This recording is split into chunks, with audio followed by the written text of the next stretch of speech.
কারণ না, এটা একটা টিবল থাকা মানে একটা মানুষের জীবন বাঁচা। বদলা, পালসা, তাবেরা, কৃষ্ণপুর যারা দরগায় যায় বিশেষ করে তাদের জন্য সুবিধা। আসসালামু আলাইকুম গাইস, সবাই কেমন আছো? আশা করি আলহামদুলিল্লাহ সবাই ভালো। আজকে আমরা আছি রক্তদ্বারের বিলে কোসপানি দরগায়। কোসপানি দরগায় আসার পর দেখলাম যে এই জায়গায় খুব সুন্দর একটা দিঘি।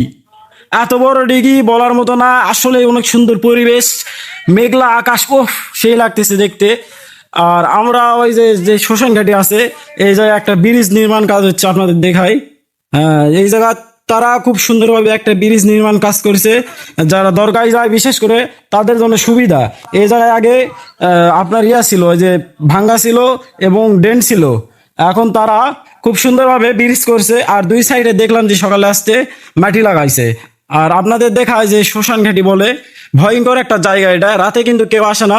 যাই হোক, আপনাদের দেখায় শ্মশান ঘাটিতে কি কি আছে। আসার পরে এই জায়গায় দেখলাম যে কেউ নাই, নিরিবিলি একটা পরিবেশ,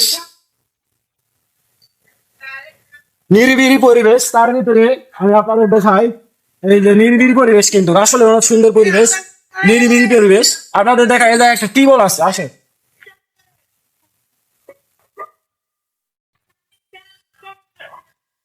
এই জায়গায় টিউবওয়েল দিচ্ছে। যারা মাঠে কাজ করে এবং আশেপাশে থেকে দূরে দূরে থেকে আসে, বদলা, পালসা, তাবেরা, কৃষ্ণপুর, পারইল, বিশা, এগুলো গ্রাম থেকে তারা আসে। এই জায়গায় হিন্দু করে পুরে বেশি সম্ভব, এই জায়গায় সম্ভবত পড়ে। আর আমি জানি এই জায়গাটি পড়ে, এই যে শ্মশান ঘাটি, এটা হিন্দুদের, সবাই জানা রাখবেন। আর এই জায়গা কে কে চিনো সবাই একটু কমেন্টে জানাবেন। আর টিবলের প্রশংসা অবশ্যই করতে হয়, কারণ না, এই জায়গায় একটা টিবল থাকা মানে একটা মানুষের জীবন বাঁচা। কেন? ওই জায়গায় একটা ব্রিজ দিছে, মানুষের তারা জনসেবা করছে, অনেক উন্নয়ন করছে।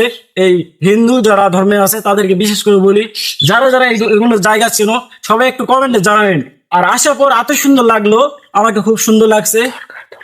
আর বিশেষ করে কুসমানি দরগায় আমরা, জানেন তো আপনার, আমরা পিকনিক খাইতেছি, আর সেই জায়গায় যাবো একটু পরে। আর এই ভিডিও আমি এই জায়গাটি শেষ করতেছি। সবাই ভালো থাকবেন, সুস্থ থাকবেন, ইনশাল্লাহ।